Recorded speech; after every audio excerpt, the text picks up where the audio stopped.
Hey everyone, welcome to the Func Med Nation podcast. I'm your host, Dr. Steve Noseworthy. The views and opinions of guests on this podcast are their own and may differ from my own. But as always, I try to be respectful of other people's opinions, even when we might disagree. Dr. Joseph Smith holds a Bachelor of Science in Psychology from North Dakota State University, and he received his Doctor of Chiropractic degree from Northwestern Health Sciences University. He is a board-certified chiropractic neurologist with multiple diplomate and fellowship designations through organizations such as the American Chiropractic Neurology Board, the American College of Functional Neurology, the American Board of Child Developmental Disorders, the American Board of Neurochemistry and Nutrition, as well as the International College of Applied Kinesiology. He's been an international speaker since 2008, presenting on applied kinesiology, clinical nutrition, and complex case management. He's the founder of Atlas Health, where his clinical work emphasizes the intersection of neurological, metabolic, immune, and endocrine networks.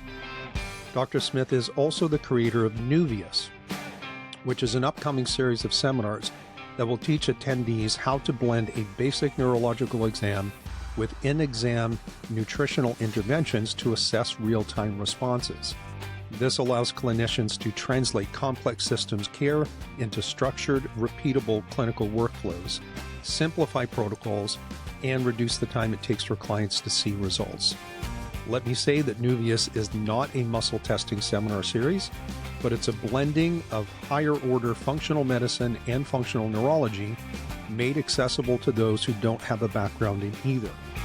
Dr. Smith also hosts the podcast A Good Man and Thorough, where he translates emerging health research and clinical concepts into practical frameworks that can be applied to real-world cases.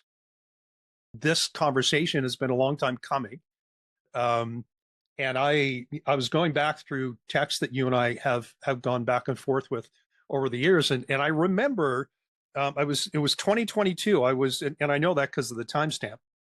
And I was teaching in California. I can't remember what the topic was, but you took time out of your schedule to come hang with me in the hotel lobby for a while.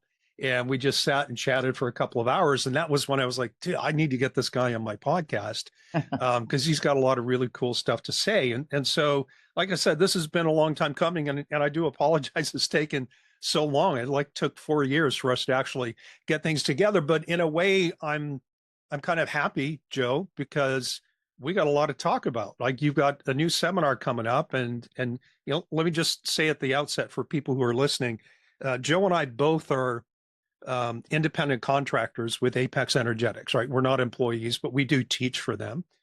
And you have created a seminar or a seminar series that you're going to be rolling out later this year, and we'll get to that. That'll be probably the last half of the conversation, but I don't want people to think that this is like an ad for Apex Energetics or that, they're underwriting the episode. This is not that at all. It's just me, as a fellow colleague, intensely interested in what you've put together. Because I've been around you enough over the years to understand what kind of a mind that you had. And, you reminded me when we were talking last week that and you said it was one of the best compliments anyone had ever paid to you. And it wasn't my intent. I was just making a comment about your thought process. You're very much a lateral thinker. And I'm glad that you took that as a compliment rather than, saying like, what the heck does he actually mean about that? So anyways, I'm rambling kind of in a monologue, but I'm happy that you're here. Welcome to the podcast. Thank you so much for having me. And I got to say the timing of this is really good because so much has changed in my stance as a clinician since we spoke that I think now is like a really good time to really get into it. Yeah. Yeah. And like I said, we'll get to that. But before we do, I want to spend some time just talking about your background and your evolution as a clinician. And I recognize what you're saying about so many things have changed. And that's certainly true since I've been in the game of functional medicine. But I want to go back even before that, because you and I are both chiropractors. I don't remember whether or not you actually have your diplomate in neurology. I think you do, right? Yeah. I have my diplomate in a couple of so we share that. And this is it seems to be a common theme, at least among a subsection of people doing functional medicine is looking at this combination of Func Neuro and Func Medicine. But bring me back to, because, I have my own origin story, but what was it that led you to become a chiropractor in the beginning? And then I want to kind of track your journey, if you will, from that to being, hooked by functional neurology and then getting introduced to functional medicine and see how that flow worked. So, like, were you one of these guys that grew up going, I'm going to be a chiropractor? No, not at all. In fact, I had no idea what I wanted to do when I graduated high school.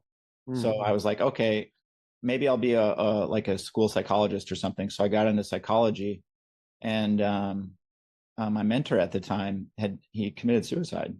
Ooh. And so I was like, well, I don't know that I want to do this anymore. And my roommate at the time, his dad was a chiropractor.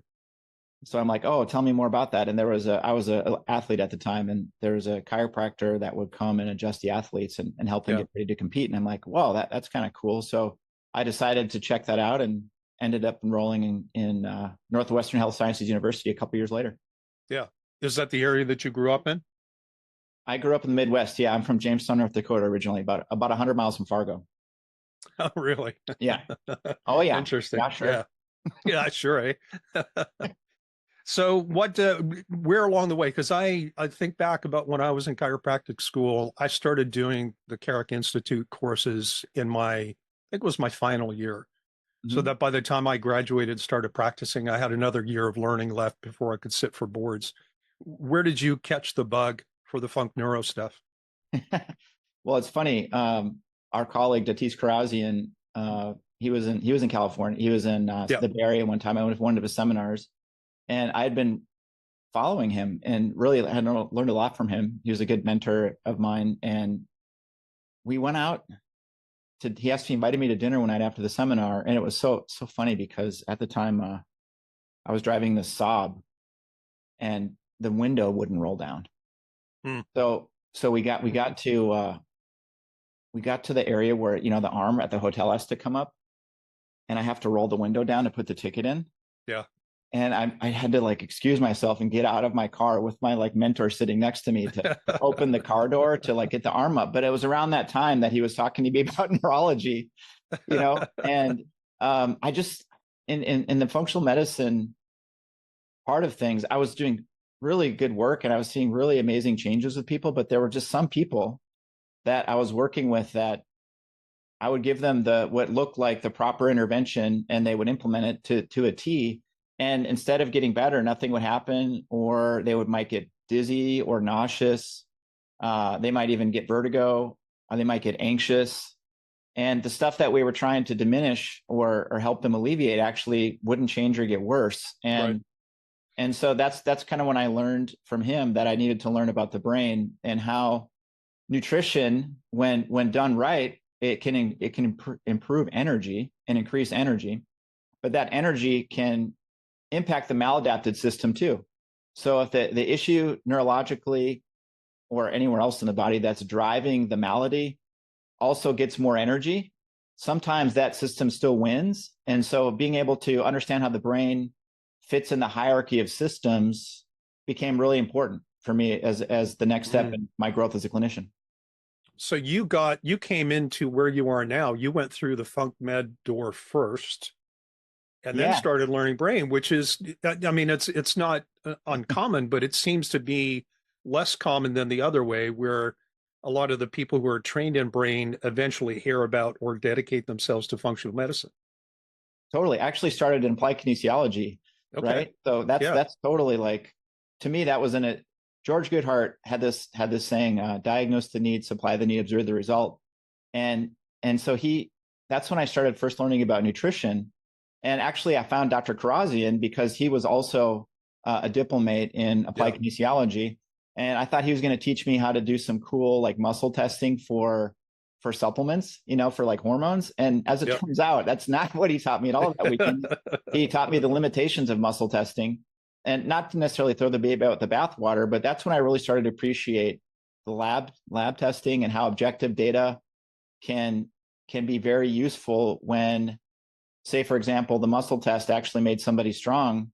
Somebody could test strong with iodine, but they have Hashimoto's, and that's probably not a good idea for them, right? So Right. to be able to have the objective data to know exactly what's going on adds so much to the model that that's how I got into functional medicine. But then again, of course, he also helped me get into functional neurology. Yeah. Yeah. And and I don't have a background in AK, but I certainly have a respect for it. And the people that I know, I guess the people that I'm closest to professionally that do it say the same thing, that it's not the end all be all. If I had one complaint about people who practice AK as a soul, that's their thing. That's the silo that they live in. I wonder how many other things that they're missing from a clinical perspective, right? I think that could be true for anybody that specializes in something. And that's for me, I feel like sometimes I feel like I get really involved in organizations and really appreciate the technology and the value of that tool. But then also like I see the value of other tools and sometimes that isn't necessarily supported within that organization. Yep. And so, yeah, I think the tool can be the greatest strength or the greatest weakness if we're only relying on it, right? They say if all you see is all you have is a hammer, everything you see is a nail. And so I think for us, being cross-trained is really important. Yeah, and that raises kind of a larger issue, and one of the things that I wanted to ask your opinion about, and this is really just kind of stems from my own thought process and my own evolution as a practitioner, is that we all deal with like these domains of knowledge. Like there are things that you know that you know. There are things that you know that you don't know. Like I know that I don't know how to build a rocket that's going to take someone to the moon, right? I know I don't know that. But then there's that whole mystery blind spot of you don't know what you don't know. And you're probably familiar with the Dunning-Kruger effect. Oh, yes. Yeah. For anyone listening who doesn't know what that is, that these are two, I think they were sociologists, but they published on this effect where, someone learns enough about a subject to feel like they know a lot, but in fact, they know a lot less than they really do. And so they try to come off as an expert, in fact, end up kind of looking like a little bit of a fool because there are people who know more than what they know. And I think that this is kind of especially in today's functional medicine environment, where things have become so complicated and complex in terms of patient presentation, in terms of our still burgeoning understanding of how our choices mix with environment and genetics. Like it's almost like the more we know that we don't know, right? And Right. so this is kind of like a pitfall of growing as a clinician is to understand that we all have blind spots, and I'm including myself in that. Like I don't want anybody to think that, I don't know, just because I have a podcast or just because I teach seminars that I know everything. And in fact, I try to do my best to remember every time I teach a seminar to say, listen, I make mistakes. I don't know everything. If somebody asks me a question, my answer might be, I don't know. Right. But maybe I'll be able to figure that out. So how have you grappled with that yourself as you've continued to grow clinically? Oh, man, it's such a great question. I mean, the Dunning-Kruger, all we have to do is go onto Instagram and you can just see that playing out. I mean, it's just like, it's such an interesting time and it's understandable. People want answers. And, if what's interesting is the logarithm supports being an authority and being confident. So like this Dunning-Kruger thing, it's like people just go on there with like one fact that they're so sure of. And because they're so sure of it, they can communicate that. Yeah. And even in the world of like biohacking, right? Like, yeah, where else in like medicine is there optimization? Such an emphasis. So I love that. But the idea of optimizing without understanding its impact on other systems can actually be extremely dangerous. So I think your point is like, for me, it's the more I know, the more I don't know. But the more I also appreciate the interaction of systems. So my first goal is to keep people safe, to try to understand where they are. And then also I have become more humble as I've gotten, further along in practice because I'm less sure that I'm right, but I'm also able to say, yeah, I don't know, but our job is to go figure it out, I think, as clinicians. Like, and that's really like as a clinician, right? Someone's coming to you and they're willing to pay you money for the things that you can do for them.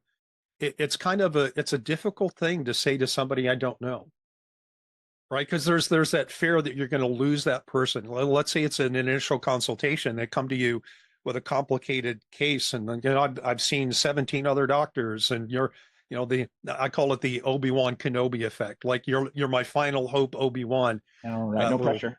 Yeah, but it's really hard to kind of sit in that place of let's just say sit in that place of humility and admit that you don't know, and but still present yourself as someone who might have potential solutions, right? Go ahead. I was going to keep going, but go ahead. Weigh in on that.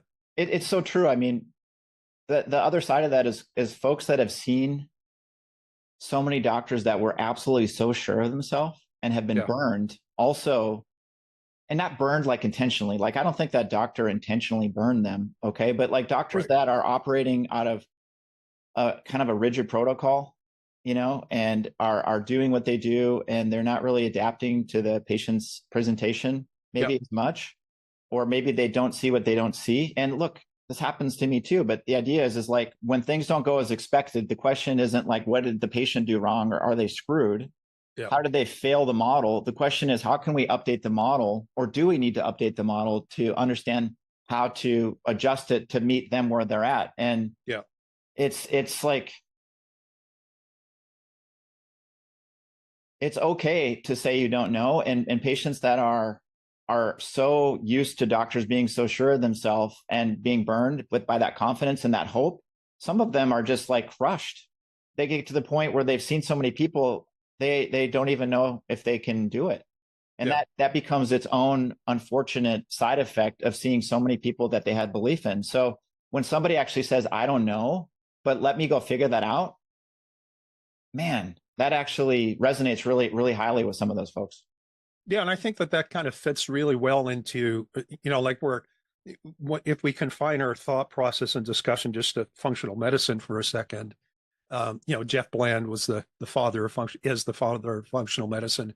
And he, laid out all these concepts and principles that I think we all agree with, like systems biology and whole person care, and how things are interconnected. And I don't think that any of us would disagree that these are kind of our guiding concepts and principles. But even if you give assent to all of these kind of defining elements, those ideas still have to translate into some kind of a clinical framework and a clinical approach, right?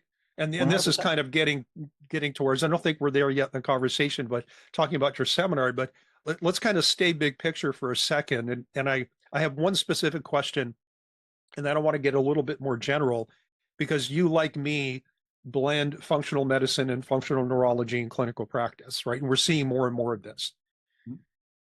Do you see those as separate things?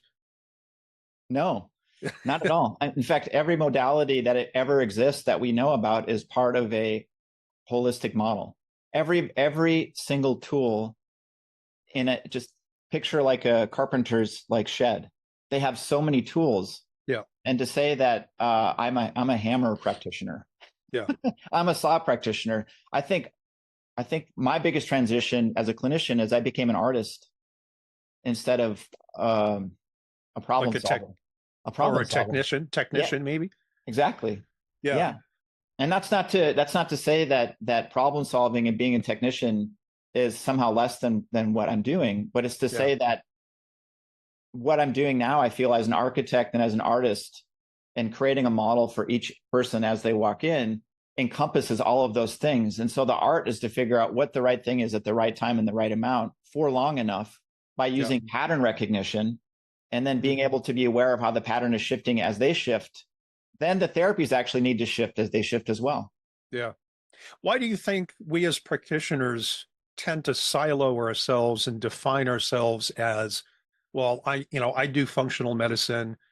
I don't know anything about the brain. And I'll bring it up this way. I was just in California a couple of weeks ago when I taught Apex's brain chemistry course, the Mastering Brain Chemistry course. And, when you teach the same seminar over and over again, like we do, over the last 15, 17, 18 years, I think I've been doing this, you kind of develop like an introduction that you use for every seminar. And when it comes to the brain seminar, because it is historically the least well-attended seminar that Apex has created, I might argue it's perhaps the most important one. But nevertheless, it's the least well-intended because I think that there are a lot of people out there that, of course, we all know that we have brains, and we all know that all of our patients have brains, but we don't come out of our basic training, whether you're a chiropractor, a medical doctor, osteopath, naturopath, acupuncturist, I don't care what your background is. None of us learned the brain when we were in school. We might have done some neuroanatomy, maybe talked about neuropathology, but we were never taught how the system functions, and we're certainly never taught how it interacts with the endocrine and immunological systems, and those three things together form, let's call it master control. Yeah, neuroendocrine-immune. Exactly, neuroendocrine immunology, right? And so why do you think we have this tendency to go to kind of put up those barriers to say, well, I do functional medicine, I don't do functional neurology? I think some of that is external forces. We must declare who we are so people have a sense of what service we can provide. I think that's part of it. And then part of it is people just gravitate towards what they like and are interested in. Yeah. And then, so some of it's internal. This is who I am. This is what I do. I have colleagues like that, and I respect that. They're like, this is what I do. If it works, great. If it doesn't work, then these other things are available. I love that. I do feel that it's some of it is like in the world, people need to know what services you're providing. So ascribing a name to what you do gives them some semblance of what that could be. But if you say you're a chiropractor, I mean, that's the biggest complaint from one of them from like standard medicine about chiropractic is like, what are you getting when you see a chiropractor? There are so many different types of chiropractors, right? There are so many different approaches to low back pain. But if you go in with high cholesterol, standardized medicine is going to have a pretty standard approach, right? This is like statin time. Yeah. And that's going to be, every practitioner is going to have something like that. I mean, look, there's a saying, if the shoe fits, wear it. If it doesn't fit you, then I'm not talking about you. Okay. So don't be insulted if your medical doctor doesn't prescribe statins, but we do know that there is a American Medical Association position on high cholesterol, right? Yeah. And I agree with you. I think part of it is, it's how we talk to the public. Right? I'm a thyroid specialist. I'm a functional medicine person or whatever. But I'm a big believer that it's okay to have a difference between how you present yourself to the public and how you operate as a clinician. Right? And we all know that if you're advertising, niche advertising is much better than general. Like to say, well, I'm not just a thyroid specialist, but I deal with Hashimoto's. Right? That's a very clear, distinct message, which marketing and advertising kind of requires so that people understand what they're getting from you. But if I spend all my time, even if I spend all my time marketing, say for Hashimoto's, when someone walks into my office or jumps on a Zoom call with me, I better be the ultimate generalist, right? I better be able to, I better be able to cast my net, my thought process very broadly, especially in the beginning, so that I'm trying to do my best to see that big picture and then over time start to cone it down to things that are relevant and functional. And it kind of raises another question that, I have my own thoughts, but I'm here to get your thoughts. So I'm going to do less talking and more listening.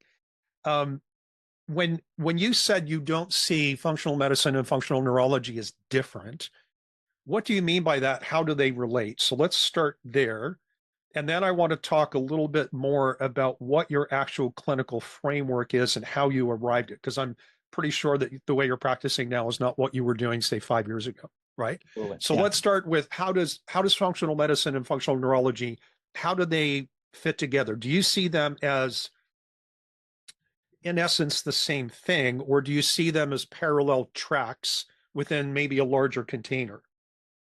I think it's a great question. And you could get really broad with this, right? To the point where things aren't even true anymore. We do have to have some sort of like idea, an understanding of the map or the territory, right?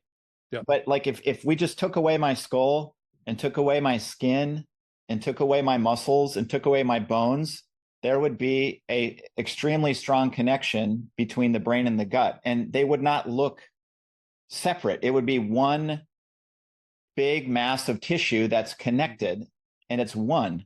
But in our understanding of things, the way we learn is we have to have reference points of what is what, and then be able to attach meaning to it. So for us to learn, we have to be able to break things down and then attach meaning to it. So yes, like the medical model that basically loculates, as Dr. Brandon Brock used to say, it's very loculated. I was like, what does that mean?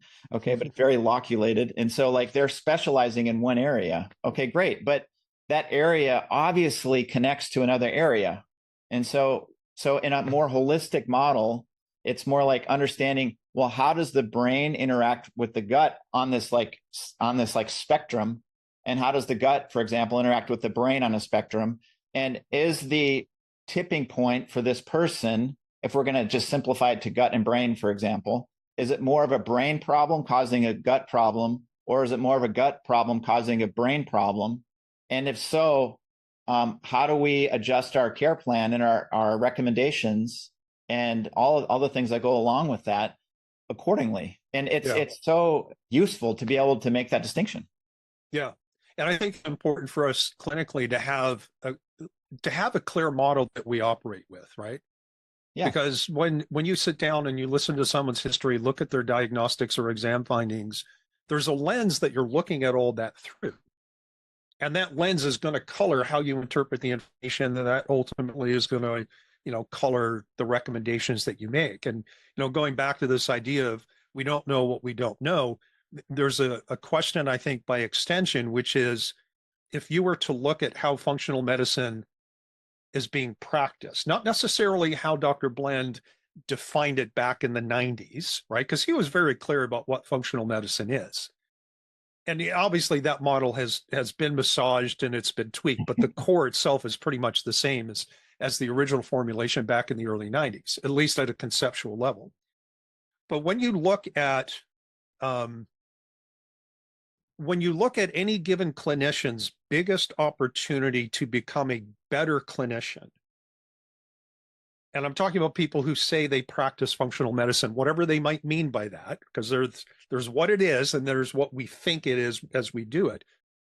But if you were to look at any given clinician's greatest opportunity to become a better clinician, where do you think that opportunity resides? Do you think it is in finding a better supplement to fix the gut, or finding a pure version of a supplement, a quality supplement that they might already be using? Because this seems to be the pattern where a lot of the education that's happening in the functional medicine arena is about a new generation of some probiotic, a new generation of some kind of an antimicrobial, or a different way to look at the 4R protocol, right?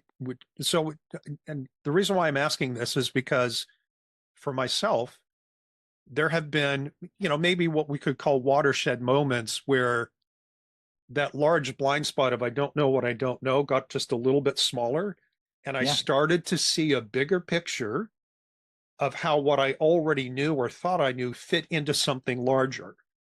And one of those times was when I got hooked on neurology. I was like, oh, brain's kind of important. Let me start learning about that.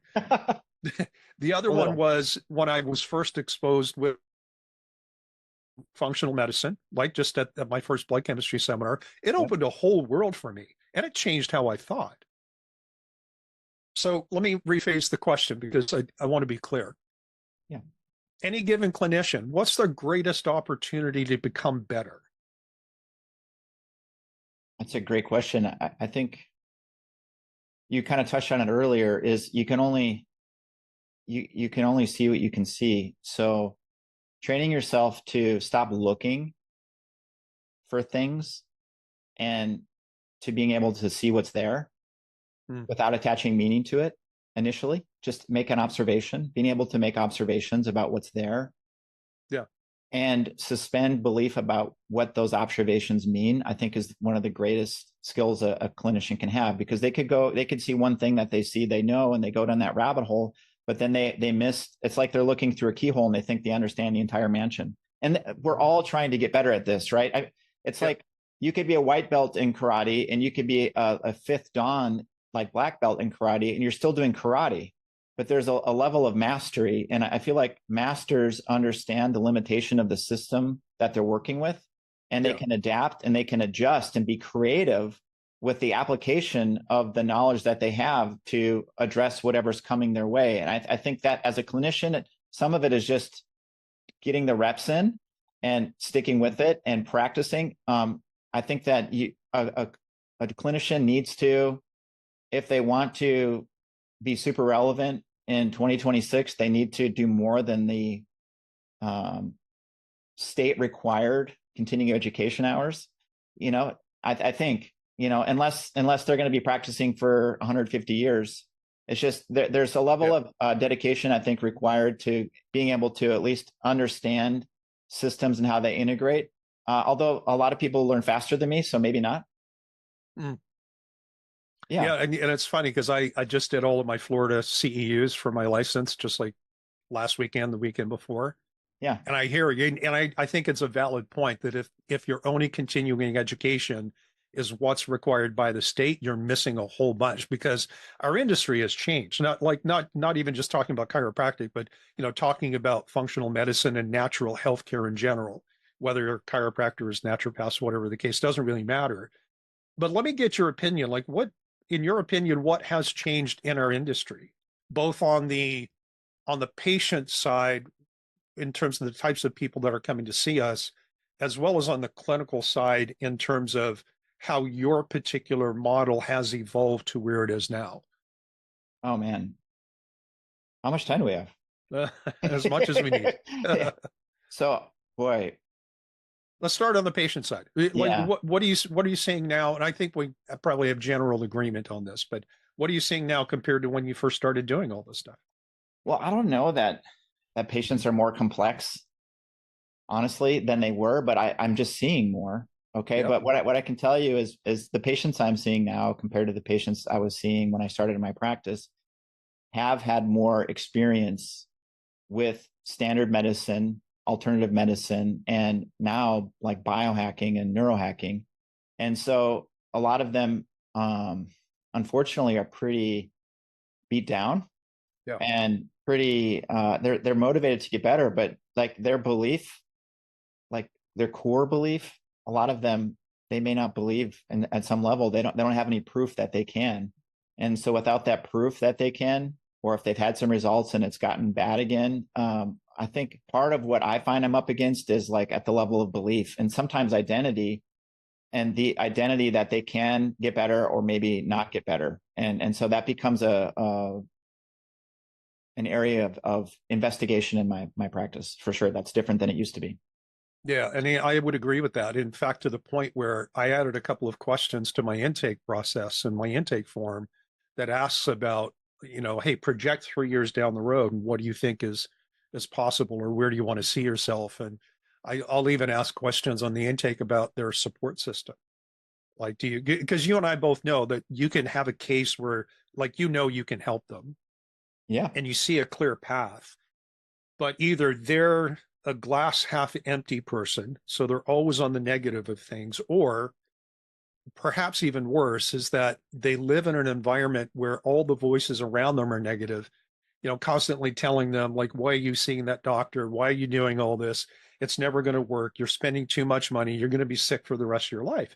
And those are extremely difficult obstacles to overcome because of the influence of that negativity and that belief system on the neuroendocrine-immune super system, right? Because it affects everything. 100%. Yeah. And what's worse is sometimes it's not an external voice. Sometimes it's their own inner critic that's saying that. So they could be sitting there talking with us, and inside they're saying, this is never going to work. This is never going to work.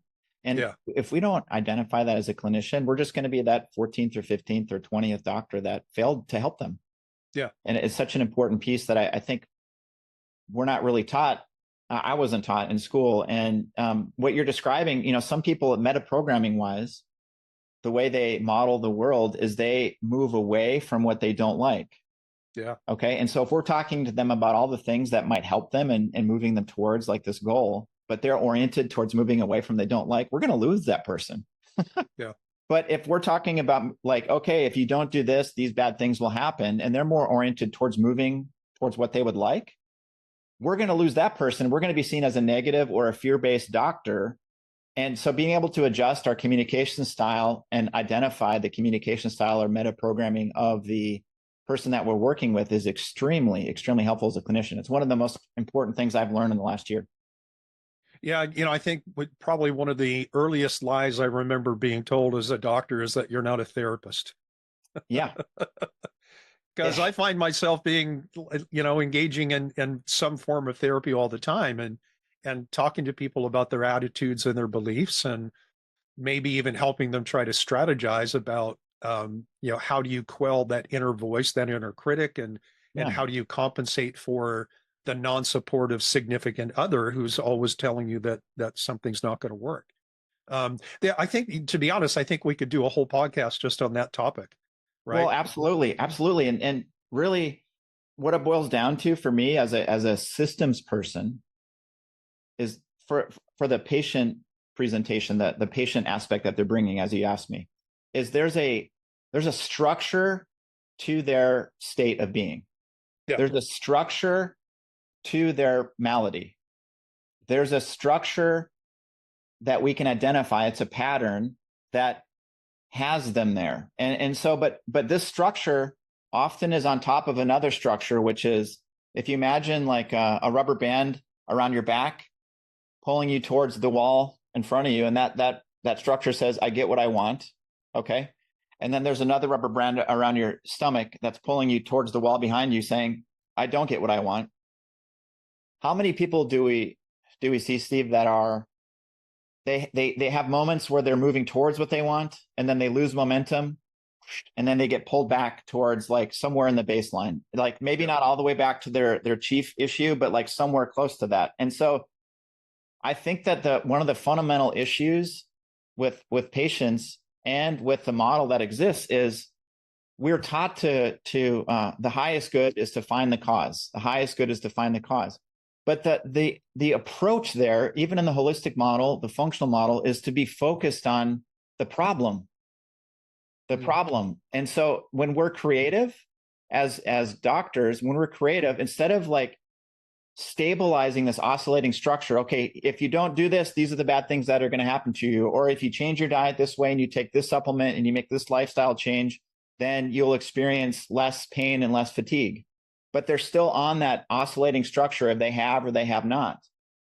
And what I got so good at was problem solving and stabilizing that structure. They'll see all these doctors and they hear the story, and their history becomes so complex. They can come in with like hundreds of pages of labs, and they've had doctors tell them how complex their case is and how difficult these feedback loops are to break. And then they're like, holy crap, this really is complex. And then they believe their doctors, and the doctor unknowingly trying to solve the problem is stabilizing the structure. But if you ask them what they want, they can say, I would like to have more energy. Okay, great. We're finding why they're fatigued. Cool. Okay. But then it's like, well, what will having that do for you? And they're like, oh, well, when I have more energy, then I can do this, this, and this. Oh, okay. So you would like this. And we move them off the oscillating structure of I have and I have not. And we are creative and we create a new structure with them. The structure of like maybe resiliency and being able to connect and stay in touch with your community, of pickleball or whatever it is, right? Yeah. And so if they're moving in the direction of what they would like, and we help them with secondary decisions in getting there, and we move them off this oscillating structure where we're constantly asking them, how are you today? How's your fatigue? How's your depression? How's your IBS? How's your SIBO? Okay. And we say, well, hey, listen, how's it going with pickleball? How's it going with intimacy with your spouse? Okay. Were you able to travel and go see your kid's graduation from college? You know what I mean? And so we create this path of least resistance towards what they would like. But when we create that initial path of least resistance, that initial new structure, they have to be able to say, this is where I am. So all of those history findings and all the data points that we collect are still super important. Okay, this is where I am, but it's not accepting where you are. It's not resigning to the fact that you don't have what you want, but you say, okay, I acknowledge this is where I am. You have to be realistic about where you are in order to go where you need to go. Yeah. And then you identify where you want to go. And then you immediately feel the tension of this is where I am. This is where I'd like to go. I wake up every morning with vertigo and fatigue. I would like to be able to travel and go to Hawaii with my spouse for our anniversary. And right now, I don't think I can get on a plane. Okay, that's now a strategic moment in the path of least resistance towards what they want. It's not just evidence that they have a life that they don't want anymore. And that, I love to me, that that's because, such an important thing. Yeah, and I think you nailed it. Like sometimes we inadvertently reinforce that negative plasticity of bad beliefs and woe is me and that internal criticism. And I'm just as guilty. And in fact, I'm thinking like, somewhere along the way, the nugget of what you're talking about seeped into my brain, because in my intake form, I talk about, tell me your story. Like there's your symptoms and then there's your story. And the story is how your symptoms are affecting your quality of life and your goals and your hopes and your dreams.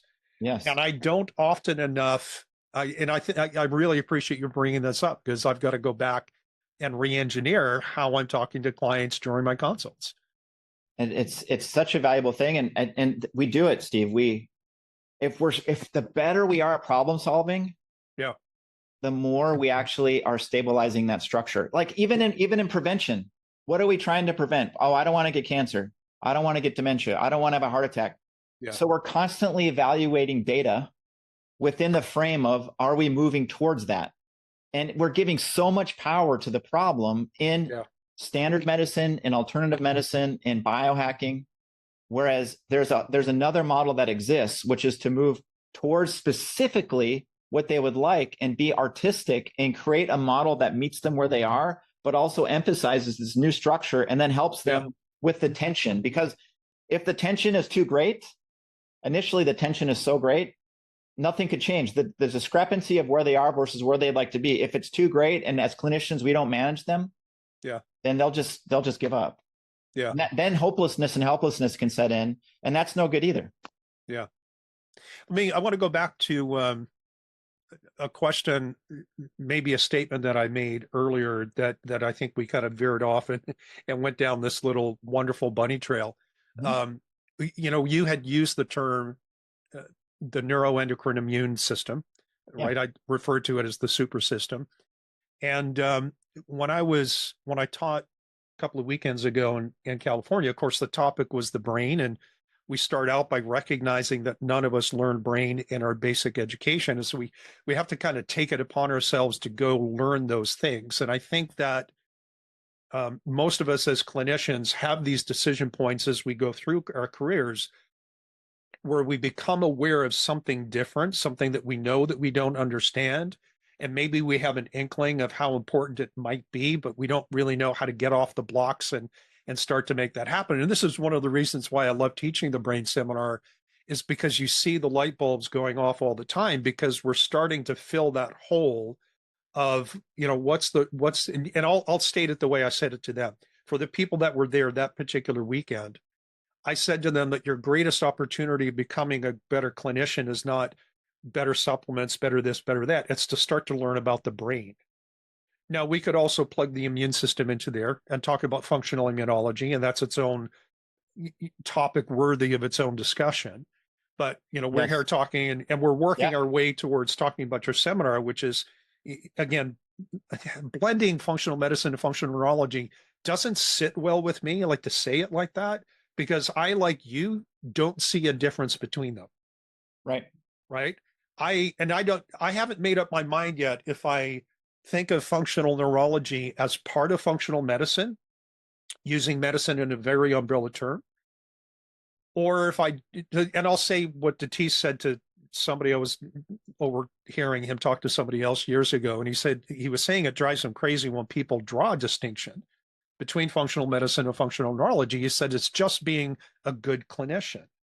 Right. And I think if we start at that really big picture thought process of brain, hormones and immunology run the show. And of those things, the brain is the only thing that has processing capabilities. And because of that, it puts the brain in charge, right? And so the brain uses hormones and, say, cytokines from the immune system to understand its own internal environment and to affect change within that, either responding to internal or external environment. That's where I am right now in terms of my clinical model. I would love it if you have any critique of that. And if you don't, great. What Yeah. kind of model are you operating under? And let's start working the conversation to this new seminar series you put together. So the model is a systems model.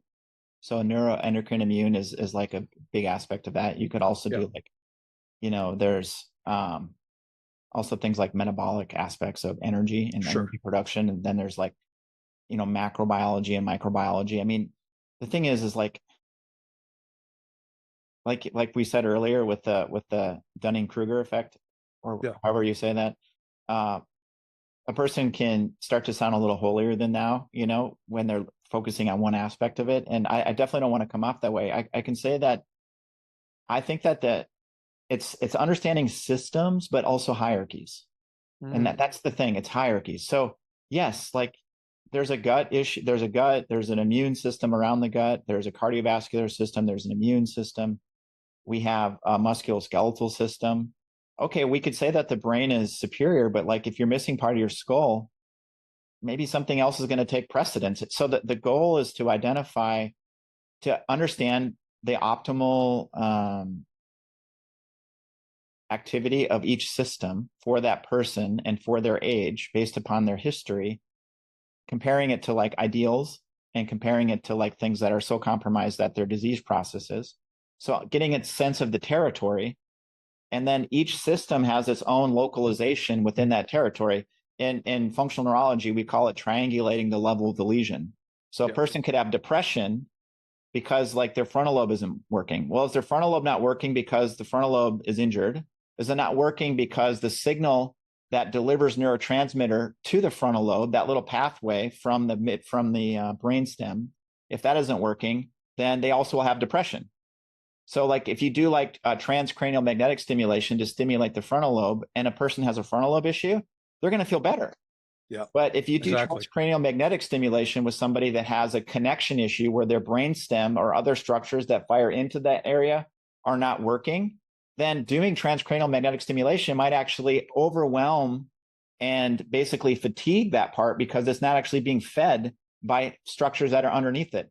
So being able to use an exam to triangulate where the nidus or the biggest problem is, and then understanding like fiber optic cable, those Christmas lights, where they look like a squid, and then there's just like lights all over the wall. So like there are these areas that one area has a bunch of fiber optic cables that go to other areas, and so the game in functional neurology is to understand where is the key like light that is out. So Griswold on a Christmas vacation, he pulled these huge lights, and he had to untangle the lights, and he turned the switch on, and none of the lights came on. So he's like, okay, well, where's the problem? So are the lights not on, and the person's depressed because there's a problem with the bulb, or in this case, there was a problem with the circuit that was being overwhelmed in the garage, and so when that circuit was turned on properly, then everything downstream happened. And so much of conventional medicine is to say, well, the problems, with depression is that there's not enough serotonin. But somebody might do worse on a serotonin medication, but then do well on a Wellbutrin medication, which is dopamine. Okay, well, that person has a dopamine type depression. Might it be because the networks that respond to dopamine are injured, or might it be because that person's having a problem producing dopamine? Yeah. Or are they having a problem delivering dopamine? And so that opens up from a clinician's perspective. It's like, wow, if they do better on Wellbutrin, then we know this is a dopamine problem, and it basically excludes a ton of networks that are not the problem, and it helps us localize where we can more effectively do some sort of rehab strategy to increase the output of that area and improve their function. Yeah, I totally get it. And I think that little example you were saying about frontal lobe maybe not firing because something in the brainstem where we create neurotransmitters, that circuitry is not working well. Mhm. I think that applies to like all the vagal stimulation that's very fond of being done and being promoted and being talked about as if that's going to fix everything, right? I know. And so like to help people understand that the vagus, as important as it is one component of a much more complicated structure, and there are things downstream and upstream from the vagus, right? Yes. And so and I love, and I'm assuming, and I am assuming that this is part of what you're like a need that you're trying to meet with the seminars, right? And so why don't we just kind of talk about, let's go into it. Like and I think I think you mentioned the name, the seminar series is, and it is a series, right? It's not just a standalone, correct? Yeah, it's a series, but each module could be a standalone. So a Yeah. person doesn't need to attend all three to become more fluid in their understanding of neurology and nutrition and the interface. But at the end of all three modules, there'll be a level, like each one builds on this other one, but each one also is its own unique seminar. So there's value to attending all three, but it's not necessary. Yeah, and you call it Nuvius with a V, right? Yeah, Nuvius? Nuvius, Nuvius, where'd the Nuvius. name come from? Oh, it's something that we spent a lot of time on. And the idea was to create a name that was more than just like describing what it is. Yeah. So it was actually a lot of stuff behind the scenes to come up with that name. And also there are a lot of things that already have names. So we tried a lot of other names that unfortunately were already taken. But the idea was there's something about a novel approach and how to see what's happening. Yeah. So new and how to see Vias. Yeah. So the idea is like what the mind once expanded can't return to its original dimensions. And so the idea is to teach clinicians maybe how to see what they look at every day, but attach meaning to it in a way that's useful to them. Right. Exactly. So let me ask you, before we get into some of the nitty gritty of the seminar themselves and the content, what was going on in your own practice and in your thought process that led you to start doing this stuff in your practice? And then where along the way did you say, like, I need to start sharing this, or I think this would be something of value that I could bring to the Func Neuro community? Yeah. So where I was it was about, I don't know, maybe 15 or more years ago. Dr. Karazian created these formulations that were like sprays and creams and like liquids. And so I also had seen the Mastering Brain Chemistry seminar. And before I was a speaker, I was kind of a speaker in training. And so I did tech support for that seminar. And it's a freaking amazing seminar. But what I noticed is that people are extremely overwhelmed with the brain. They just feel like neurology is just like way too much to take in. Yeah. And so just this idea that it's overwhelming almost like precludes them from like just being like, all right, I'm not gonna learn all that. And there's almost like a resignation, or there's an extreme interest in it. But then sometimes, having 300 hours or more to dedicate to learning a program that has the clinical applications at the end isn't always easy to sign up for. So I wanted to create the original idea with Nuvius was it's a clinical application seminar for the Mastering Brain Chemistry, which is to say, okay, we talked about neurotransmitters, we talked about different regions of the brain. How about we teach people a very straightforward, streamlined way of testing each one of these areas of the brain, and then using nutrition as a way to improve the function. And that's basically where it came from. There's this huge need for doctors who are either overwhelmed by data points to go, well, where do I start? Yeah. Okay. Or people that have all these different tools. Okay. But then they're not exactly sure which tool to use and when. And so having a system of being able to identify in a system of hierarchy, where is the lever that's going to get the greatest response, and then being able to measure it in real time so that it will work, and then also to figure out how much to give of that particular remedy is kind of the next level of a lot of people that are already understanding clinical nutrition, but are looking to figure out another application for it. Yeah, and this is like you point out this overwhelm phenomena. And I do think it's rooted in the fact that we just don't learn enough about the brain and our collective basic training.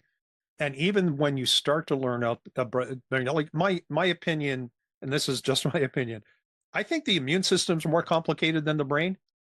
I think the brain, once you understand fundamental principles, and how it's organized and how communication happens, I think it's a lot easier to learn the brain than it is to learn about the mechanics of of immunology.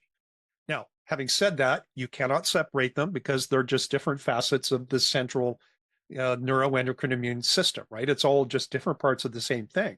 Yeah. And so, like I appreciate you pointing out this idea of overwhelm, and my experience has been in teaching the brain chemistry course for the last, I don't know, 15 years or so, however long it's been, that people have this attitude of, well, I do functional medicine, I don't do functional neurology. Or they might say something like, well, I don't have a brain-based practice. And now Right. to that, here's what I say to that. When I was in my first year as a chiropractor, we had an instructor who was kind of like an old Midwestern gruff, like almost looked like he just came off the farm to come teach a class. He was a wonderful guy. And one of the guys in our class asked him one day, like, how do we know if somebody needs chiropractic care? And the answer was, well, do they have a spine? Right. And so to the clinicians who think I don't have a brain practice, I would ask the question, do your patients have brains? Exactly. And what are you really defining? Like, what qualifies you as a practitioner or your practice as being a brain-based practice or not? Is it only if you deal with concussion? Is it only if you deal with autism or schizophrenia? So speak to that for me, if you will, like the seminar that you're going to be teaching, and we'll dive. I'll ask you to give me some more specifics because I love where this is going. Yeah. Well, but how would you help people position the seminar in their minds and to get to the point where they understand, well, I have a brain practice too? Yes. Okay. So first of all, there are some amazing functional neurology courses out there, and I've done them. I've done almost all of them and almost every hour of them, and they are amazing. And so I would never say as a clinician, I want to poo-poo these other classes. Okay. But what I tried to do here was make it accessible. And I got to say, like, the first weekend, there are 12 exam findings, 12. And half the weekend is going to be practicing how to evaluate them. Nice. And what I've learned in practice and as a teacher is that I can give, first of all, in practice, there are base foundational exam findings. Like some of these are like really, if you ever seen Reno 911, okay, where they're doing the DUI stop, okay, and they're doing all this stuff, okay. Like a DUI checkpoint stop is a wonderful evaluation of the cerebellum. It looks at balance, it looks at eye tracking, it looks at motor coordination. And so like these are standardized things that people really understand and can learn very quickly. And just being able to get a handle on these first 12 exam findings as the basis of where the brain might be contributing to the person's like gut issue or pain issue or like chronic muscle tightness issue could absolutely transform your practice. And the foundation, back to your question earlier, of this course is the concept of allostasis. Okay, all these systems, they have a homeostasis mechanism, which is the return to balance, right? Okay, but how do we actually engage in homeostasis? That process is called allostasis, and that is directed by the frontal lobes. So people that have brain fog, or they have anxiety, or they have depression, or they have ADHD, or they may have autism, they may have dyslexia, they may have balance issues, they may have numbness and tingling in their body somewhere not related to peripheral nerve or weakness. They may have evidence of a neurological system that isn't working. And not only is it not working, creating those symptoms, the capacity to engage in allostasis, which is to return the body back to balance, is offline. So as a clinician, if we fail to appreciate the brain's positioning in the hierarchy and we give them the perfect supplement or the perfect application of our Chinese medicine or the perfect naturopathic protocol or whatever it is, like you did it perfectly, if the brain cannot organize that new information into something that actually allows a corrective process from it, and they are stuck in the stress chemistry, or they're stuck in a nervous system regulation that does not allow or doesn't have the capacity to heal, it will not work. And that's the foundation of Nuvius, is to understand that the frontal lobe directs healing, and not necessarily that it's the number one cause of why they're there, but a little attention to the frontal lobe and what makes the frontal lobe work might unlock the body's healing capacity to heal itself, rather than being the doctor and having to figure everything out. If we can unlock the innate healing vitalistic process by having a little understanding of the brain, it can go a long way. It's amazing. Yeah, and I think it's a little bit of a foreign concept to people, to think that the brain's involved in sensing the body's internal environment. Like, you think about the brain, and you could probably easily understand, well, if I hear something, I hear that through my ears with my temporal lobe, like my auditory contact or cortex. Sure. I see light goes through my eyeballs, and I see it with my occipital cortex. But there's a whole class of, let's say, sensing capabilities called interoception. Right. Which is the brain's ability to understand what's happening.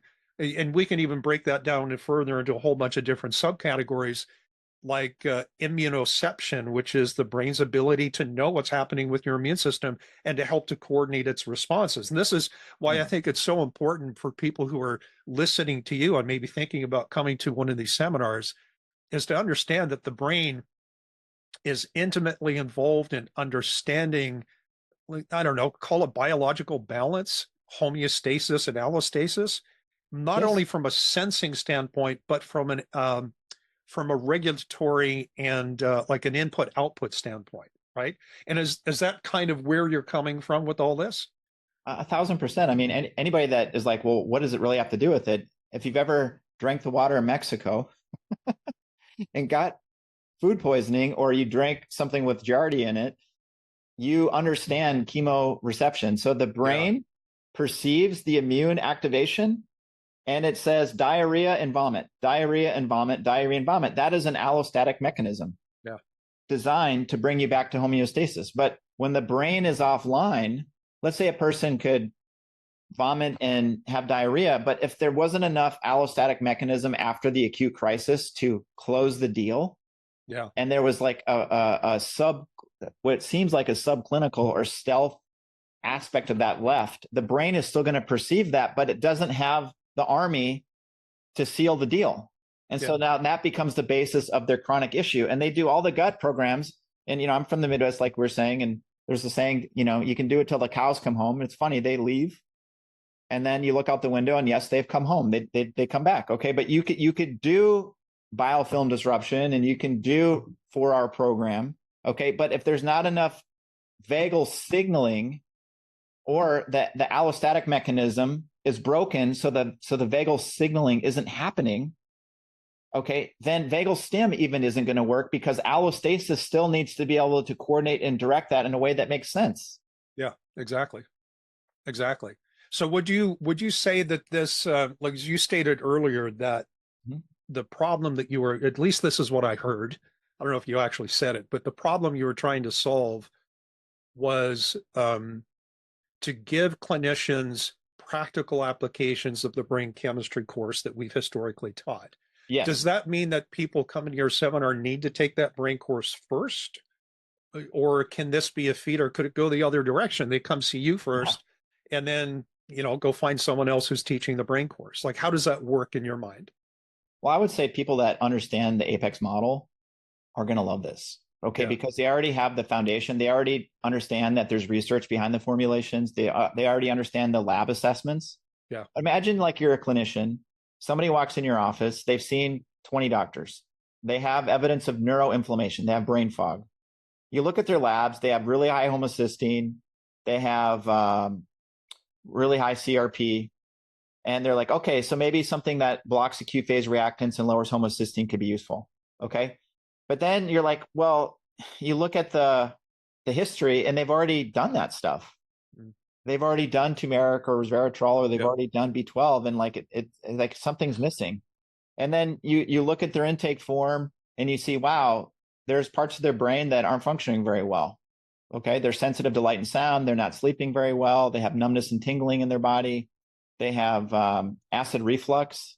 And you're like, wow, this person's got some brain stuff going on. And then you do an exam and you find during the exam, you can localize to the area of the frontal lobe that isn't working, that's contributing to that, and the area of the brainstem that isn't working. And then you give nutrition to support the level of the brainstem and the frontal lobe, and all of a sudden those exam findings go away. So for example, if we go to like the cerebellar exam we talked about earlier, somebody who is doing like a roadside test, how many people will tell you that they couldn't pass a roadside test for a DUI sober? And they laugh about it. And you're dude, you're like, dude, I mean, yes, that's funny, but also like, do you realize that means it's sad. that part of your brain is already like completely dysfunctional? Yeah. And the fiber optic cable from that part of your brain goes to so many other parts of your brain, and atrophy is actively happening as a result of that. And so if we can identify and connect an exam finding with the allostatic mechanism, and we support allostasis, say, for example, we give them a neurotransmitter support, and their balance, instead of like falling to the left, they don't fall anymore. You're like, oh, wait a minute. I don't have to have them come back in a month after taking this to see if something worked. I can know right there on the spot whether or not this is going to help them with that mechanism. And okay, well, what if they were given resveratrol and turmeric, but like you give them resveratrol at the bedside and their exam gets worse, but then you give them turmeric and everything gets better. Oh, okay, cool. So like I gave them, based on my understanding of acute phase reactants, things that would lower inflammation. But as it turns out, something was off with that supplement that had resveratrol for that person that could work totally for another person, or maybe even for this person at a different time. But you can identify right there whether or not it's going to work. And then you can figure out, well, how much of this is going to work? Right. So rather than just giving them the supplements that make sense, that are research-based, and it's awesome to do that. Like, this is a beautiful clinical model. You identify the mechanism, you give the supplement, you retest to labs and see what's changed. The next level of that augments so beautifully is what's going to work for this patient in that moment, and a little bit of attention to the frontal lobe's capacity to engage in allostasis, so that the supplements actually find a nervous system that can take that and utilize it, rather than they just don't change. Yeah. Which is so much of what we see with chronic cases. Like, the more chronic the case, the more stabilized that system is, and the more attention we need to figure out, well, why is that? Rather than just diving in with another protocol. And that's what Nuvius is designed to do. And furthermore, students in classes that, for example, mastering brain chemistry, that class is aged so well. It's aged like fine wine. I mean, it's such a beautiful class. But at the end of the class, people are so overwhelmed, some of them, with like all the awesome information, that they're like, after day one, they had confidence. You've seen this, Steve. After day one, people are like, okay, I get the neurotransmitters. Okay. And then day two, you're getting into like things like maybe vascular and homocysteine. They're like, okay, this makes sense to me. And then boom, we start getting into like pHs, and we start getting into liver, and we start getting into to cardiovascular brain. And by the end of the weekend, they're like, wait, what did I remember on Friday? Okay. And then the learning and the application takes place for the clinician that feels confident enough to order which lab. And then they still have to wait a month or 6 weeks sometimes till they get the data to intervene. And then they're like, okay, what did I remember the day after the seminar? Okay. And so you see people taking the seminar multiple times to master that. But in Nuvius, half the weekend is going to be learning the exam, practicing it on one another. And then I'll teach everybody how to select the nutrition that's going to work for that person, and then trial that to see if it worked. And then if that doesn't work, how to figure out the secondary and tertiary remedy that could work, and then how to measure that. And to be honest, some people, they just don't do well with nutritional intervention. And then we're just like, okay, so we might need to engage in another process that helps allostasis. And that's why the nutritional model that they've seen with all the functional medicine doctors that are running labs and doing protocols hasn't worked, is that it's out of the realm of nutrition. So it's nice as a clinician to know the difference. And that's part of what Nuvius offers. So just to be super clear on this, first of all, Nuvius is not a seminar that's all just academic stuff, right? learn all this information, neuroanatomy, different pathways, name and describe a test, but then go home without any practical skills. Like, for probably the last at least 5 years when I've taught the brain chemistry course, we'll break out into a kind of like a practical. I'll have everybody pair up and I teach everyone a basic vestibulocerebellar exam. And Yeah. people love it. Like they absolutely love it because it really drives home all the academic stuff. So this is what you're doing in the Nuvius model and in the seminars is it's, of course you have your academic part, but then you have the practical application where you're teaching people an exam process that just doesn't go, okay, now I have your exam findings and let me talk to you in a week about what we're going to do. It in the moment, you're doing a nutritional intervention and going back and repeating some things that were faulty on the exam to see if you can make immediate change. Immediate. This is gold. I love it. I absolutely love it. And it's observation. You're allowing the brain to show you what works, and we don't have to figure everything out. And this is so beautiful. We can have a sense of what we want to try out, then we can work with the system and it will show us what will work. And this also helps us because we're working with the system towards what they would like with that as our stance and not just reinforcing the problem. You had mentioned earlier, you in the first day or first seminar, you teach 12 exams, 12 tests. Yep. I'm not going to ask you to go through them all, but can you walk us through just a couple? Yeah. And maybe even the mechanisms, the neural networks, the pathways, whatever level you feel comfortable sharing, just to give people kind of a taste. Like maybe pick two different things that you'll go through and talk about what you typically see. You probably can't really talk about what might work because it's going to vary from person to person. Okay. Well, okay. Everybody at home and maybe you, Steve, just stick your tongue straight out for me. Okay. So Steve's tongue goes just a little bit to the left originally. Okay. That's an exam finding. Okay. And that has to do with something called the medulla oblongata and the hypoglossal nerve. And that's where a lot of our automatic systems live. And when there's asymmetry in that system, it might just be there's a tongue issue. Okay. Right. Okay. But it might also mean that there's asymmetry at the level of the medulla oblongata. I mean, we've all seen Waterboy. We know the significance of this. Okay. This is big. Right. So, okay. Well, what if this person has an asymmetry in how they regulate their autonomic nervous system? Wow. That's kind of a big deal because one side is going to have different information than the other side. And that lack of symmetry can create its own downstream stress effects. So like, for example, the left side, if it deviates to the left, that could be something around the left lower brainstem. Well, that could be the left vagus nerve. That's going to affect cardiac function, the SA node. It's going to affect the rate of cardiac function. It affects the top of the stomach. So people with acid reflux, some of them have the cardiac sphincter has low tone. That's going to affect the spleen on that side. So people with autoimmunity, they may not be able to dampen systemic inflammation because their spleen just isn't getting the signal from the vagus nerve. And so from that one finding, we can go, wow, if this person's sitting here with autoimmunity, acid reflux, and arrhythmia, maybe it's related. I don't know. Okay, maybe it is. But is it going to the left because there's a problem at that level? So many people with long COVID, the reason they have long COVID is because they got an infection through their sinuses or through their mouth. And they ended up with inflammation or neuroinflammation in their brainstem. So then they ended up with dysautonomia from this. Okay, so sometimes it's local, but sometimes the left brain, which fires into the left lower brainstem, isn't working. And there's a way to use exam findings to figure out if it's the left brain firing into the left brain stem or if it's just the left brainstem. And that's the idea of triangulating the level. Yeah. But hey, everybody, before you're starting to get overwhelmed, there's only 12 exam findings in the first entire weekend. 12.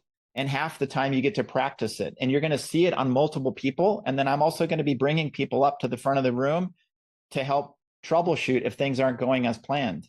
So it's pretty cool.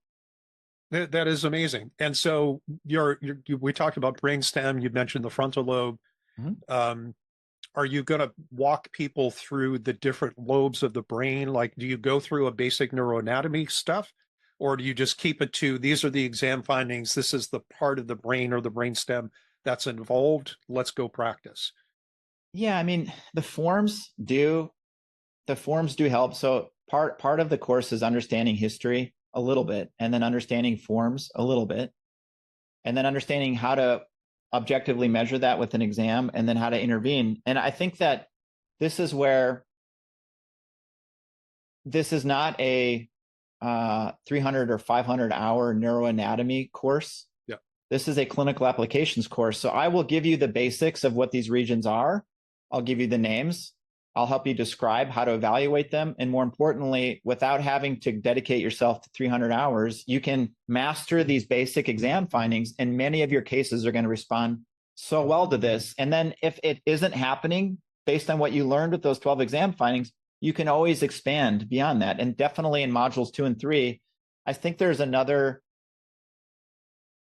18 between modules 2 and 3 exam findings. So we expand just a little bit from the foundation each module, but if all you did was attend module 1, you're going to be able to get the foundations of how to help with allostasis and enough time to practice it. So Monday morning, you know what to do. Yeah. And just to define allostasis again, that is the process or the mechanism by which we establish homeostasis. Yeah, the brain senses the environment. It's like a thermostat, right? So you got a thermostat on your wall. It goes, it's too cold. You hear a little click and the heat kicks on. Yeah. Okay, that thermostat, there's something like that in the brain called the hypothalamus. It senses all these different things like hormones and different types of acid and base balances. It looks for infections. It looks for immune signaling. It looks for different metabolites like thyroid levels, glucose levels. Yeah. Right. And it decides, I need more of this here. I need more of this here. But if it's got too many freaking things to manage, or the part of the brain that is designed to figure that out is diminished in function, then they're going to really struggle. Yeah. And these are the folks that have seen so many people. And even though they're seeing brilliant people that are doing the right thing for them, the allostatic mechanism did not engage. That's part of what's going on. Yeah. So in terms of practical stuff, 12 tests in day 1. Mm-hmm. When someone brings this back to their, and let's assume someone can reasonably apply this, because these are skills, and you can do the same amount of work faster as you get better at doing this, right? So maybe it takes you 30 minutes the first time you do it, and then it's 25 minutes the second time.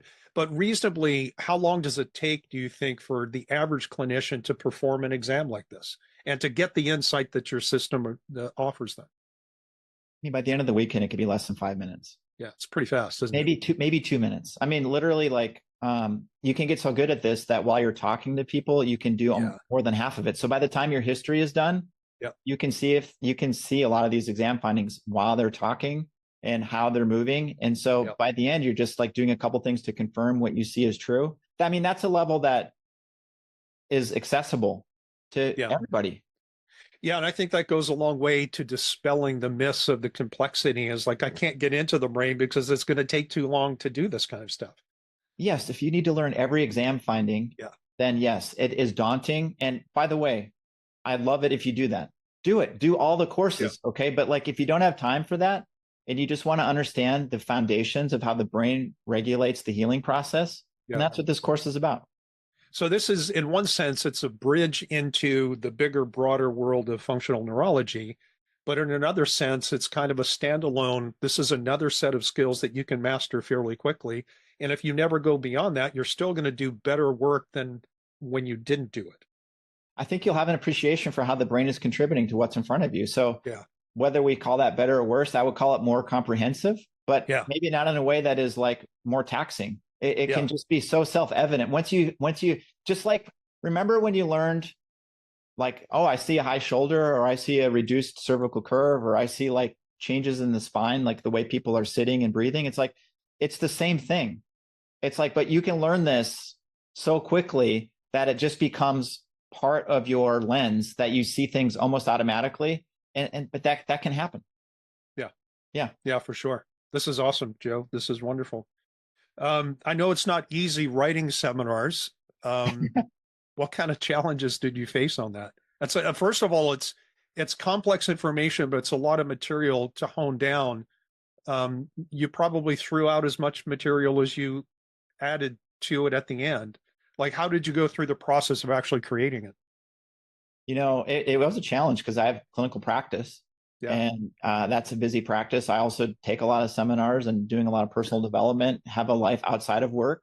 So finding time for that, that was probably the biggest challenge, Also, I tried to go one direction with this course that involved another book as like the textbook. And we just had a lot of trouble getting the figures that we wanted to use, So I just went a totally different direction. And so that was almost a year to try to get like permission to use this book as a textbook. And we just had to let that go. So that was a big thing. The biggest challenge was organizing the exam and how to teach it in a way so that what we work with on day one doesn't make it harder to practice on day two. Yeah. So, for example, by the end of day two, most of your exam findings, if you're doing this, are probably going to be gone. It's that awesome. Okay. Now, the relevance of that to your chief complaint, your quality of life will reveal themselves as a result. Okay. Which is cool. But like if I taught day two on day one, then by the time we got to day two, there's no more exam findings left. So like I had to teach it in a way that is actually backwards. The least effective stuff that's still useful is taught at the beginning so that we can kind of get a sense of what will work and what won't work.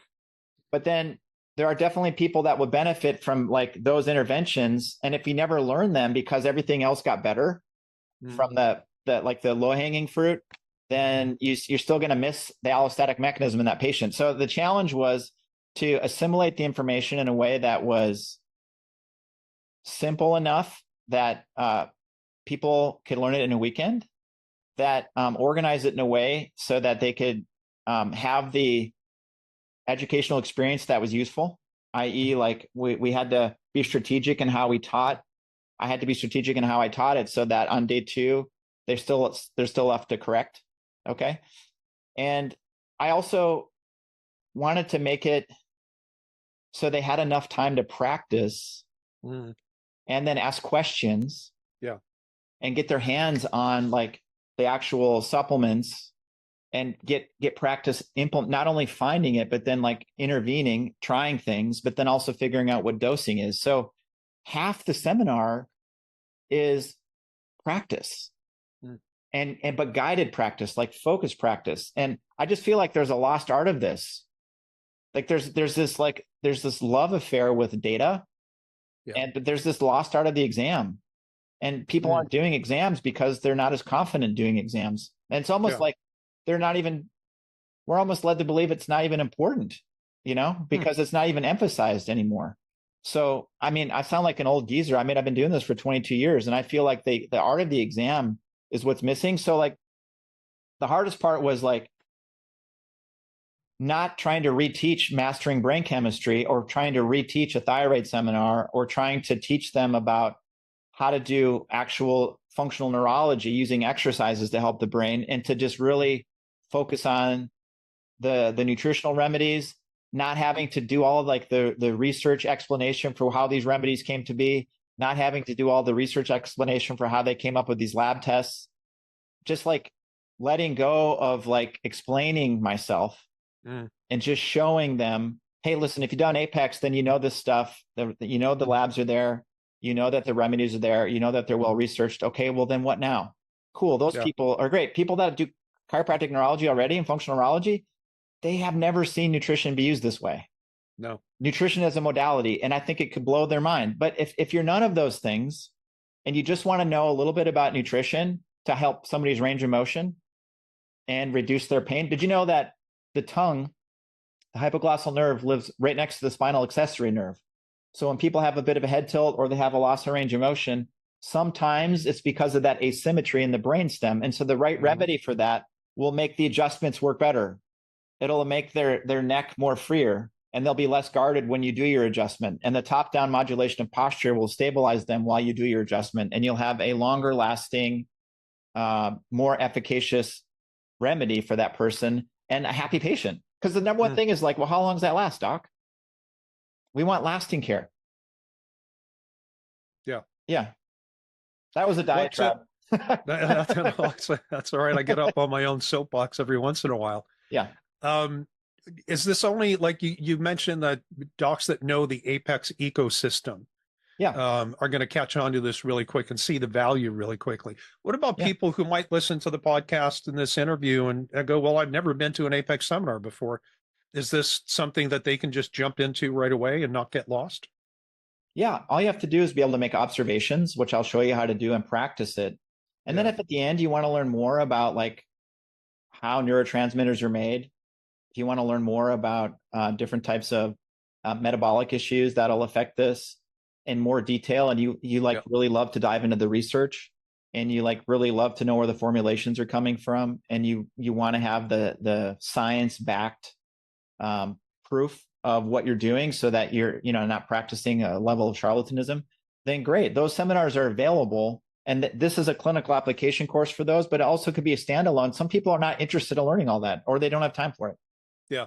Yeah. And ultimately at the end of the day, it's like if you go to a seminar, that doesn't change how you practice. It's just an academic exercise. That's a lot of CEUs right now. But that's exactly right. Yeah. That's exactly right. So this is wonderful. All right, let me transition into parting words. So this is something I typically do with clinicians that I interview, is to kind of put yourself in the role of an advisor and talking to different people. So for example, let me just take them one at a time so I don't confuse you. If you were giving advice to a student in some healthcare discipline, and they're getting ready to graduate and go out into clinical practice, and they're like, I'm going to be the best clinician the world has ever seen, what do you tell them other than come take my Nuvius seminar? I would say read the book, The Path of Least Resistance by Robert Fritz, or get it on Audible. Learn how to be creative and create new structure and identify structural oscillating structures where people get better and then get worse, get better and then get worse, and learn how to get them off that. Yep. I would say study with NLP Marin. Carl Bouquet has an amazing online course that helps you understand metaprogramming, helps you understand how people model their world. And some people are modeling their world where they have a belief where they don't deserve to get better. Maybe they don't believe that they have needs. Maybe they believe that they're being persecuted by God. And if those beliefs are present and we miss that as a clinician, we're not going to be able to help them. And therapy doesn't always address that. So there are techniques and modalities out there that actually get to that level without having to engage in a long therapy or psychiatric process. So I would say those two things could be absolute foundations for the success as clinicians and for healthcare as a whole. I would love to see as a whole. Yeah. And just to kind of go back into how important the brain is, like when people live in, and I can't remember the term that you just used, but they frame the context of themselves and their lives in such a way as to, they believe, maybe another way to say it was like sometimes people adopt their illnesses and it defines who they are. So it becomes part of them rather than something that's happening in them or to them. When people live in that state for a long enough period of time, it changes how the brain behaves, right? And yeah, so we talk about, just to throw out some brain speak, we talk about maladaptive or negative plasticity.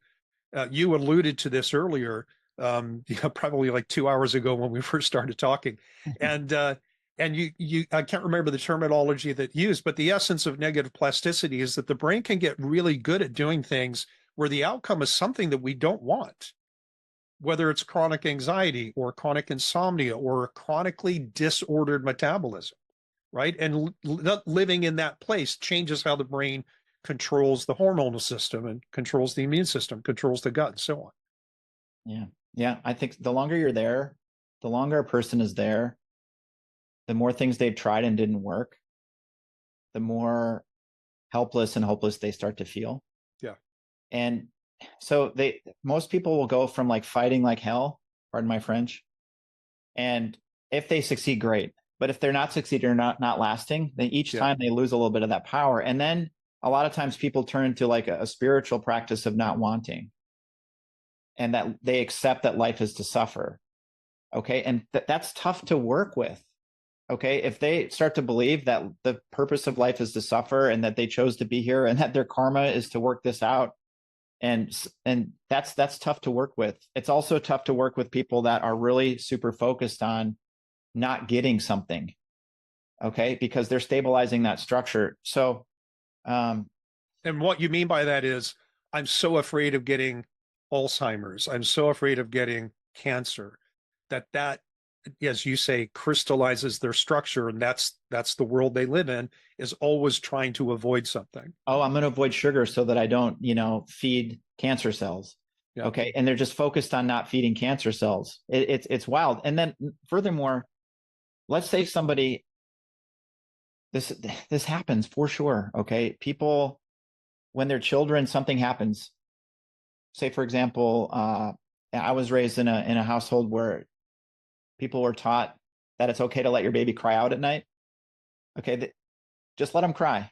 Eventually he'll stop crying. Okay. And some children that are crying out like that, and this isn't like calling out parents or anything, but what if that child with like zero frontal lobe, who doesn't really understand they're separate from their mother, makes some decision about whether they are going to die if they're alone. Okay. Or maybe they don't deserve, like their needs no longer matter. So they regulate by trying to numb themselves out.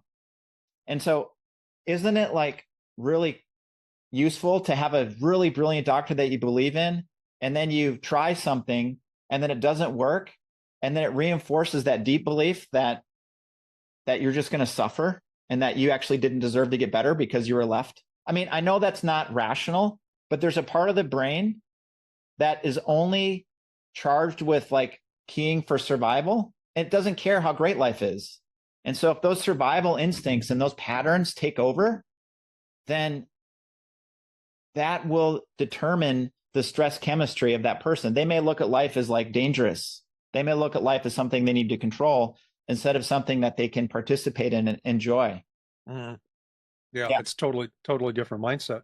Yeah. All right. Second person you're giving advice to is someone who's been in practice for a while, but let's say they're new to functional medicine, functional neurology. What advice do you give them?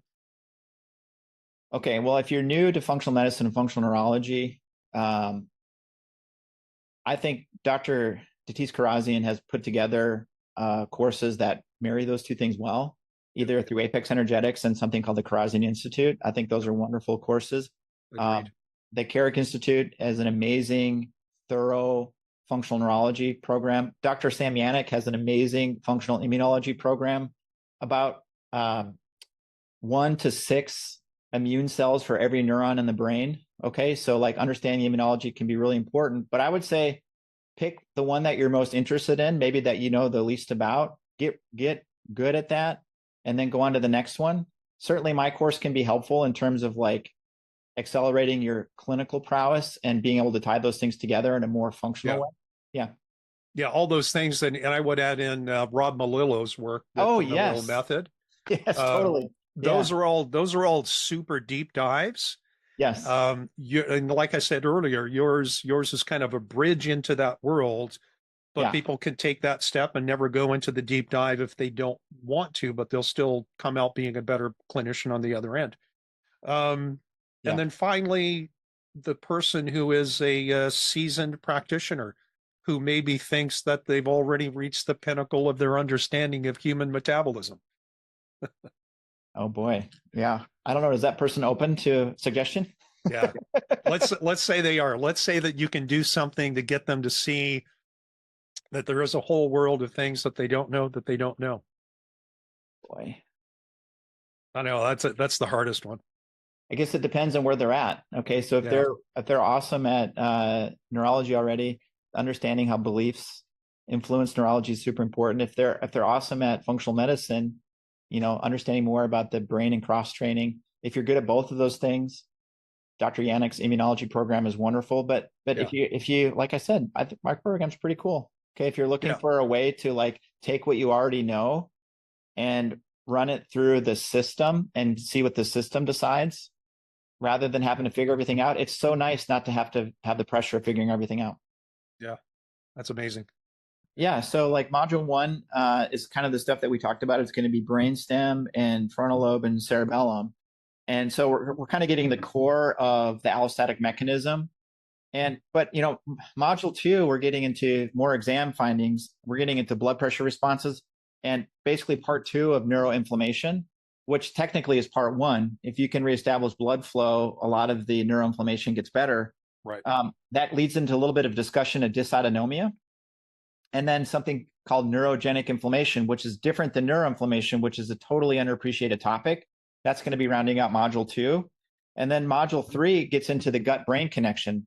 So like, let's say you try the neuroinflammation stuff, or you try things for like neurotransmitters, and the brain just isn't changing, but they have a history of SIBO, or they have a history of leaky gut or non-celiac or celiac, and they have section 2 of the metabolic assessment form or section 1, you could open a capsule of Enterovite and put it on the tongue, and then like 30 seconds later, you see the neurological exam finding changes. So this is like showing this is a gut-brain issue, not a brain-gut issue. You can also do things like, C-Biotica, or you just figure out what supplement is going to move the needle on the top down, and you just include that. It doesn't take the place of the lab testing and what you're going to do for the labs, but it allows you to evaluate that allostatic top-down mechanism and at least include that in your therapy, which is really cool. And then we're also getting into systemic factors. So we're going to get a little bit into homocysteine and like blood-brain barrier. We're going to get into the blood sugar part of that, the hypoglycemia part of that. We're going to be testing like phytobrain E and things that are more like essential fats for the brain. And then understanding, okay, if the fat is helping, then we do need to go, look, if the fat doesn't work, you do need to understand like the north to south, like digestion model that Dr. Krasian has. And, you have to understand that, because it might be that the exam finding changes, but like you're not moving the needle over time. And so it just opens the doorway to how that more comprehensive model can work for that one thing, but you at least have to know what you're trying to fix. Yeah. I think I love what it seems to me is that you've taken essentially all the major components of the Mastering Brain Chemistry course, created correlating exam and intervention approaches to give the practical stuff. Yeah. Without getting lost in the weeds. Totally. That's just it. I mean, if you're a muscle testing doctor, like I love muscle testing, and these are standardized exam findings. So we're making the observation. We're not influencing the test as much. Either it's there or it isn't. You know what I mean? Yeah. And so, but it's more than just mastering brain chemistry. It's also like looking at mastering functional blood chemistry. Okay, just understanding how blood sugar and anemias. I mean, we're going to get into some of that in the systemic part. We're definitely going to. We could start incorporating in later modules more of cogence and doing bedside challenges for cogence. The immune system. Bedside challenges for TH17. Bedside challenges. So we might need more formulations, like something like elderberry to stimulate a TH17. Which would be cool. And so you got to be really careful with these. Right. And so, but there's going to be more clinical discussion about that. But like, how do we know if like somebody gets a fever after we do allostasis, that's necessarily a bad thing? That's right. You know what I mean? So it's really, we do need to spend a little more time on the clinical application aspect of that, but there's such a beautiful clinical application of cogence that goes beyond labs. And it's not that the labs are bad, but like, wow, there is a clinical application here where you can figure out, okay, does glycoberberine affect this, or does glycoberberine MX affect this? For this person, it's MX. Okay, that's the one we sent him home with. We just get that little bit of extra information, and for whatever reason, that worked. Beautiful. Yeah. Dr. Joe Smith, I've thoroughly enjoyed our time together today. I appreciate you taking time out of your day to have a chat with me. Thank you. It was awesome to be here. Do you have a rollout date yet for the first seminar? Oh, yes. It's the middle of July in Scottsdale. Okay.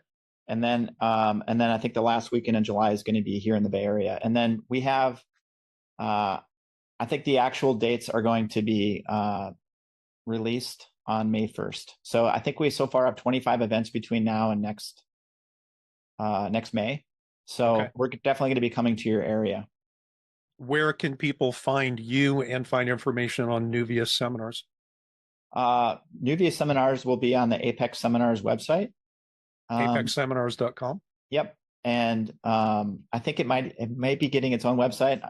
I wish I probably should have the answer for that. That's all right. It's a fluid state. Yeah, totally.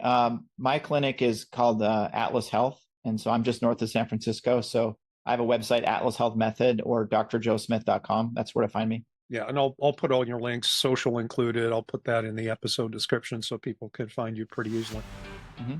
All right, my brother. Thank you. I appreciate it. Yeah. Thanks, Steve. All right.